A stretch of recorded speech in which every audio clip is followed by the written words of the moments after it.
Alright, let's do this. Aggregate functions. Aggregate functions summarize data and typically return a single value. In this demonstration, we'll go over a few simple aggregate functions, a few that you may need to know as a beginner.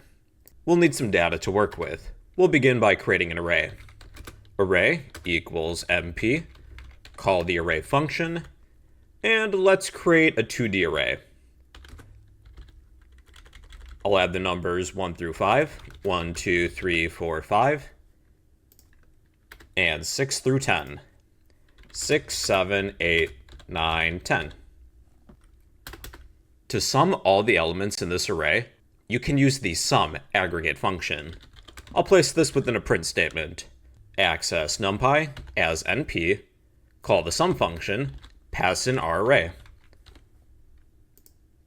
And we'll be given the sum of our array, 55. Or if you need the mean, there's a mean function. Print the mean of our array. What's the average? The average value, 5.5. If you need the standard deviation, that is std. It's the measure of spread within your data. 2.8.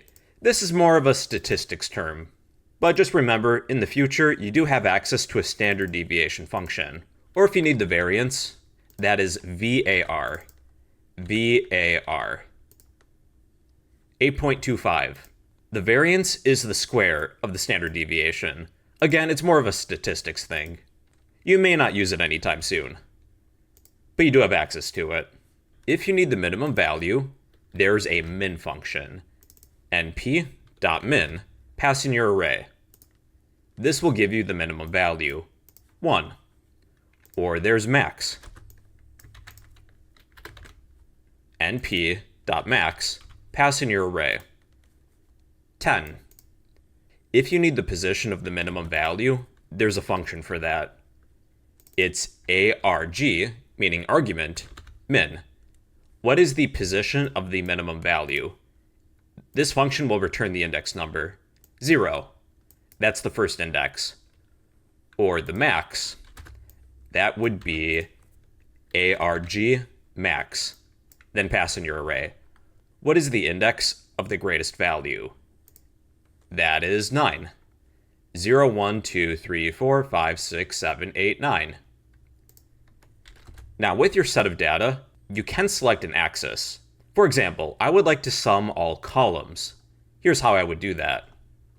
With a lot of these functions, you can select an axis for them too. So let's print np, call the sum function, pass in our array. Then with the sum function, we can pass in a second argument. I will select an axis of 0. If axis is 0, we're applying this function to all the columns. So here's our new array. We're summing all of the columns. We have 7, 9, 11, 13, 15. If I set axis to be 1, we're going to sum all the rows instead. And we should have 2 values within our array, 15 and 40. 15 is the first row summed. 40 is the second row summed. All right, everybody, those are aggregate functions. They summarize data and typically return a single value. There are more functions than what we've discussed, but those are a few of the beginner-friendly ones. And well, everybody, that is an introduction to aggregate functions in NumPy.